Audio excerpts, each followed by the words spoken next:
बिस्मिल्लाहिर्रहमानिर्रहीम। मैं हूं मोहम्मद उसामा और आज हमारा टॉपिक है introduction to pragmatics.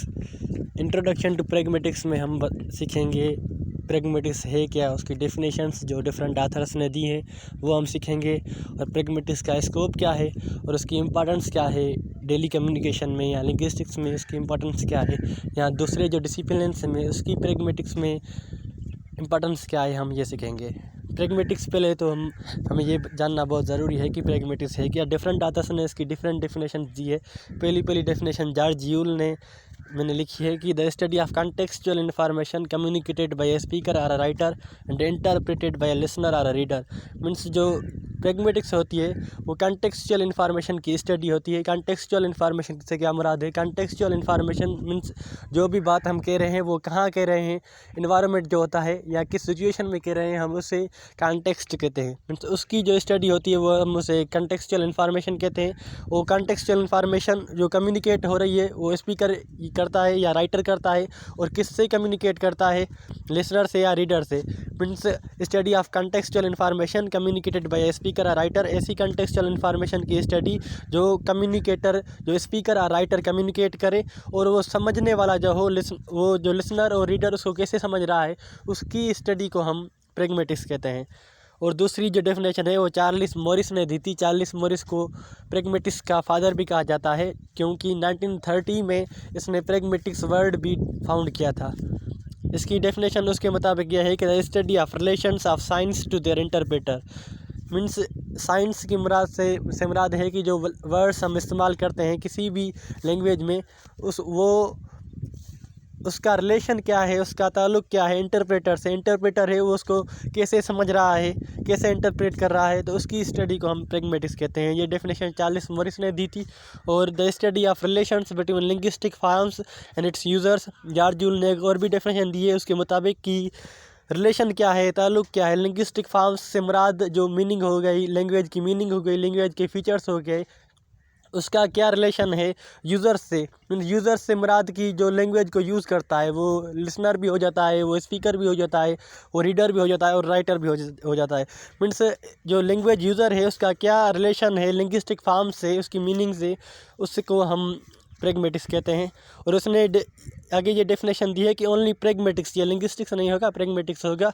Only pragmatics allows human to analysis their assumptions, goals, purposes and actions they perform वाले स्पीकिंग। मीन्स जब भी हम कोई स्पीकिंग कर रहे हैं, जब भी हम बातचीत कर रहे हैं किसी के साथ, तो हम उससे क्या, हमारा ऑब्जेक्ट क्या है, हमारा गोल क्या है, हमारा पर्पस क्या है स्पीकिंग करने का, वो हम उसी पे बातचीत करने वाली एक ही ब्रांच होती है जो जिसे हम प्रैग्मेटिक्स कहते हैं। ये जॉर्ज यूल के मुताबिक डेफिनेशन थी। और मे के मुताबिक डेफिनेशन है थी pragmatics studies the use of language in human communication is determined by the conditions of society. Means pragmatics जो होता है वो ह्यूमन कम्युनिकेशन में लैंग्वेज हम कैसे यूज़ करते हैं। फॉर एग्ज़ाम्पल मैं बात कर रहा हूँ तो मैं जो जब भी कम्युनिकेशन करता हूँ मैं किस तरह से लैंग्वेज को यूज़ करता हूँ। जो यूज़ ऑफ लैंग्वेज होती है सोसाइटी के हवाले से, सोसाइटी में एक सोसाइटी से दूसरी सोसाइटी में जो लैंग्वेजेस होती हैं वो वेरी करती हैं, उसमें तफावत आ जाता है, फ़र्क आ जाता है। फॉर एग्ज़ाम्पल जो हमारी लैंग्वेज है वो हमारी भी सिंधी लैंग्वेज है और दूसरे वाले की भी सिंधी लैंग्वेज है, मगर उनमें भी थोड़ा थोड़ा फ़र्क होता है। जो लैंग्वेज जो होती है वो कैसे, मीन्स उसमें वेरिएशंस आ जाते हैं। प्रैग्मेटिकली जब भी हम बात करते हैं, मैं और मेरा दोस्त जब बात करते हैं तो वो हम दोनों ही समझते सकते हैं कि हम कौन सी तरीके से हम बात कर रहे हैं। अगर ये जो सेम सेंटेंस है मैं दूसरे को कहूँ तो वो उसकी जो मीनिंग है वो डिफरेंट ही निकालेगा। Pragmatics is a discipline not only concerning sense but also concerning the derivation of sense and the understanding the underlining meaning. ये डेफिनेशन रांग यंग स्पिंग ने दी थी। इसके मुताबिक प्रैग्मेटिक्स एक डिसिप्लिन है। डिसिप्लिन से मुराद एक बहुत बड़ा ब्रॉडर सब्जेक्ट है। माइक्रो लिंग्विस्टिक्स में भी ये आ जाता है। वो क्या कंसर्न करता है, जो सेंस होता है सेंस से कंसर्न करता है कि उसकी जो मीनिंग है वो सेंस है, हम उसे कैसे इंटरप्रेट कर रहे हैं, हम उसे कैसे समझ रहे हैं, और उससे सेंस कहाँ से लिया गया है, उसका डेरिवेशन जो होता है हमें प्रैग्मेटिक्स उसके बारे में बताती है। और the understanding the underlying meaning, जो हिडन मीनिंग होती है, जो सेंटेंस में क्या कहा जा रहा है उससे भी हम प्रैग्मेटिक्स में ही पढ़ते हैं। और जो अदर डेफिनेशंस हैं, और भी डेफिनेशंस हो सकती हैं प्रैग्मेटिक्स की, जैसे कि pragmatics is study of speakers meaning, जो स्पीकर्स मीनिंग होती है हम उसे प्रेगमेटिक्स कहते हैं। स्पीकर क्या कहना चाहता है, स्पीकर क्या बताना चाहता है, इसकी मीनिंग को भी हम प्रेगमेटिक्स कहते हैं। और सब्जेक्टिव मीनिंग होती है, subjective meaning means personal meaning. आपको एक क्वेश्चन आ सकता है कि सब्जेक्टिव मीनिंग क्या है। फॉर एग्जांपल कि मैं कहूँ कि पर्सनल मीनिंग से मुराद क्या है कि जब भी मैं बात करूं तो मैं जिसी को भी समझाना चाहूं सिर्फ वो ही समझ सके, क्योंकि वो हमारी पर्सनल मीनिंग हो जाती है। प्रेगमेटिक्स भी एक ऐसा ही काम करती है, लॉजिकल मीनिंग होती है। और it is the study of intentional meaning, जो इंटेंशनल मीनिंग जो भी हमारे इंटेंशन में है उसकी जो मीनिंग होती है, मीनिंग की जो स्टडी होती है हम इसे प्रेगमेटिक्स कहते हैं। It is the study of contextual meaning, contextual meaning जो कॉन्टेक्स्ट वाली मीनिंग होती है हम उसे प्रेगमेटिक्स कहते हैं। कॉन्टेक्सचुअल मीनिंग से मुराद जो मीनिंग हम कहाँ कह रहे हैं और किस टाइम पर कह रहे हैं और कौन सी सिचुएशन है हमारी, उस मीनिंग को हम प्रेगमेटिक्स कहते हैं। और it is the study of how more gets communicated than said, means जो भी हम बात तो एक कहते हैं मगर उसका जो मतलब होते हैं वो बहुत सारे निकल जाते हैं, तो हम इससे भी इसकी स्टडी को भी हम प्रेगमेटिक्स कहते हैं। It is the study of analysis of what is unsaid, जो भी हम कहें भी ना मगर उसका भी कोई ना कोई मतलब निकल आए तो इसकी स्टडी को भी हम प्रेगमेटिक्स कहते हैं। It is the study of expression of relative distance, relative distance से क्या मुराद है, रिलेटिव डिस्टेंस से मुराद नियरनेस, क्लोजनेस और डिस्टेंस। फॉर एग्जांपल कि मेरे दोस्त ने मुझे कहा कि I want to buy this, मैं ये चीज़ खरीदना चाहता हूँ, तो मैंने उसे कहा कि canteen is very near to us, canteen जो है हमारे नियर है। इसका मकसद ये है कि लेट्स गो देयर, आओ कि हम वहाँ चलें। मीन्स वो सेंटेंस मैंने कहा तो नहीं मगर वो रिलेटिव डिस्टेंस को शो कर रही है। इसकी स्टडी को भी हम प्रेगमेटिक्स में ही जाते हैं। और प्रेगमेटिक्स जो वर्ड है आ जाते हैं उसके बारे में। जो वर्ड प्रेगमेटिक्स है ये दो वर्ड्स का कॉम्बिनेशन है, एक होता है प्रेगमा और दूसरा होता है मेटिक्स, एटिक्स। प्रेगमा की लफ्ज़ी मीनिंग होती है प्रैक्टिकल और रियल। एटिक्स जिस भी लफ्ज़ में आता है उसकी मीनिंग होती है scientific study. Mean scientific study of real meaning और प्रैक्टिकल मीनिंग, इसको हम प्रेगमेटिक्स कहते हैं। It studies how people make sense of each other linguistically. जो बेहतरीन डेफिनेशन होती है प्रेगमेटिक्स की वो ये डेफिनेशन होती है कि जो पीपल होते हैं वो कैसे सेंस निकालते हैं मीनिंग का एक दूसरे लिंग्विस्टिकली लैंग्वेज में, तो हम उसे प्रेगमेटिक्स कहते हैं।